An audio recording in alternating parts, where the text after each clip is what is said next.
Alright, what's going on, y'all? So, Nu Jerzey Twork versus Shotgun Suge. Just watched it last night. Super fire battle. Salute to both of them for putting on a dope performance, but there's a few things I want to talk about. First things first, I was reading through a lot of the comments. A lot of the fans had this as being a pretty debatable battle. I could see that. At the same time, my personal opinion, I think that you could edge debatably every round to Twork, and if you can't edge every single round to Twork, I say that off of the third round alone, he got the W with that. His third round was crazy fire. The way he ended it, start to finish, the energy just progressing and finishing on one of his best strapped ins ever, in my opinion at least. I can't help but give him the W. It's kind of like boxing. It's like a neck-and-neck fight, 11 rounds straight. All judges got it as a draw. And then you just hit that dude with that one shot. You get a drop. You don't knock him out, but, you drop him, he gets back up. Or you don't drop him, but you buckle him, and he's mad hurt, and you finish the round super strong. You're going to get the W for that ending. So I feel like Twork got it off of the third round. They both were spitting a lot of good lyrics that was slept on both sides by the crowd. The crowd was very active and entertained and energetic throughout the battle, but at the same time, there was a lot of material that they slept on. Shotgun Suge with the headshot, now you a Gerber baby. That was crazy. And I actually, when I first heard it, I was like, Gerber baby. Oh, like, that was fire. It actually took me back to my throwback boxing days when I used to cut weight to make 141.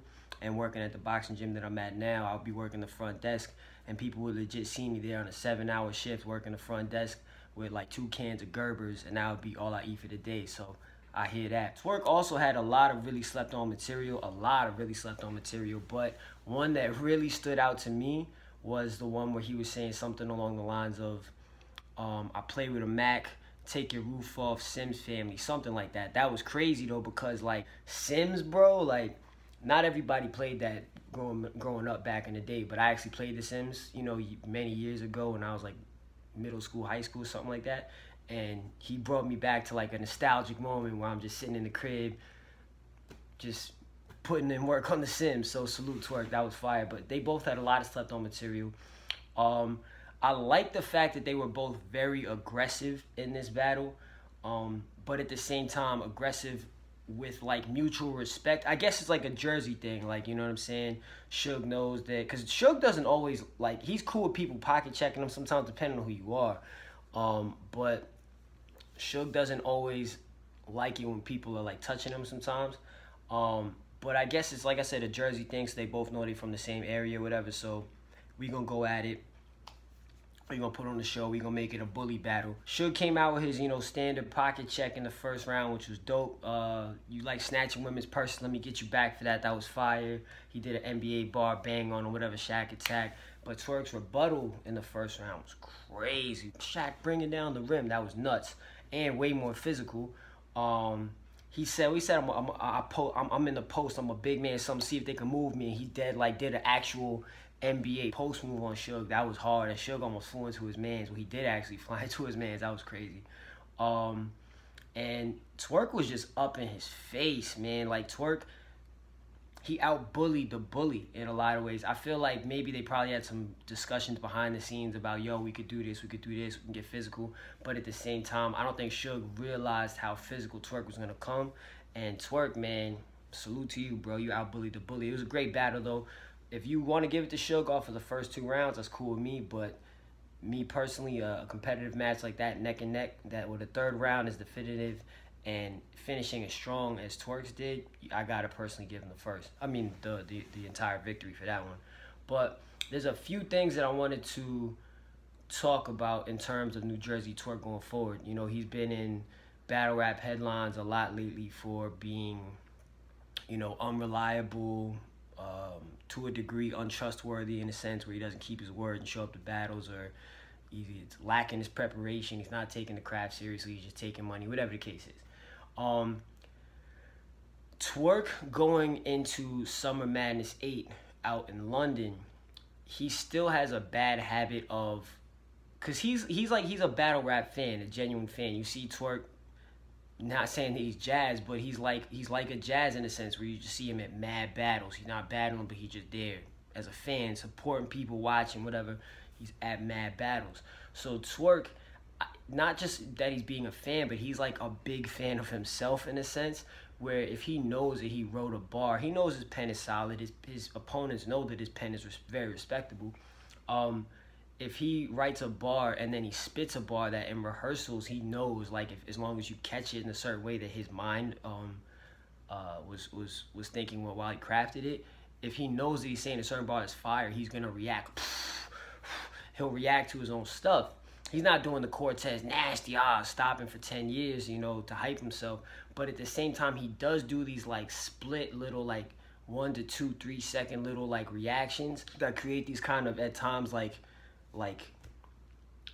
disruptive pauses in between his rounds, in between his rhymes, that could like make him miss the next bar coming up or lose a slight amount of momentum because he took the chance, or took not the chance but the time to react to his own material. And then if like the crowd doesn't react, he'll stop. He'll rap and he'll actually stop, like hard stop.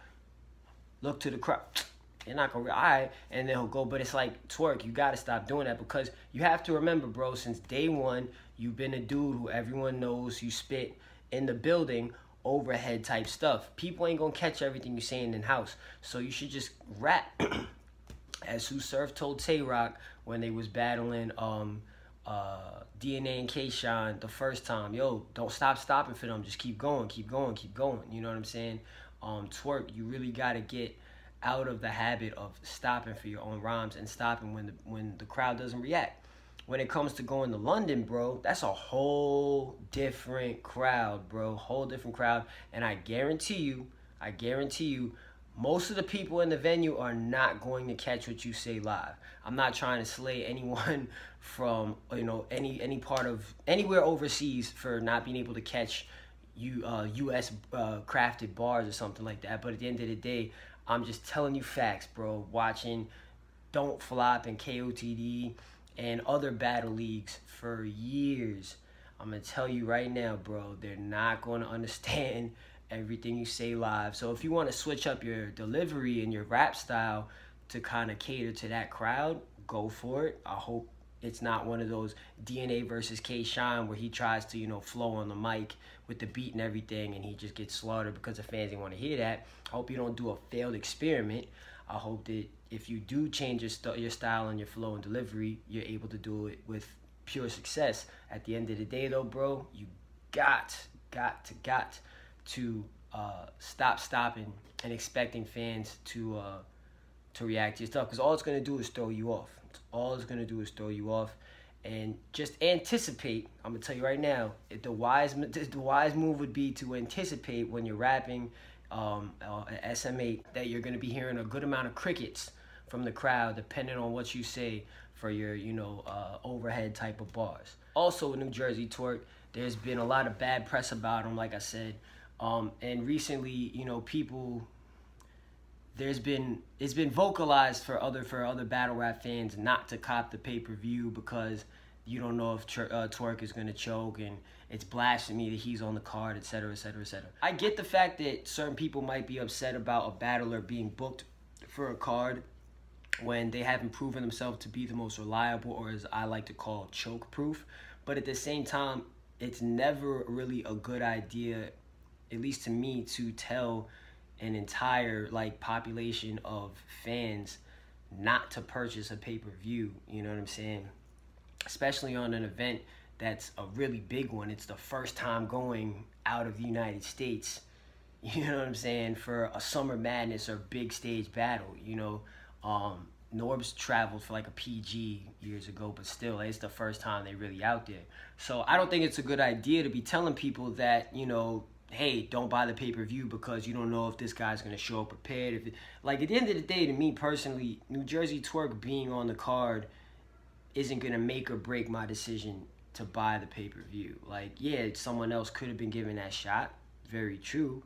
But that doesn't mean that just having this one dude who's been a little bit shaky at times, or more consistently lately, that doesn't mean that everyone should, you know, protest or go on strike against the whole league because one dude's on the card. That doesn't really make sense to me.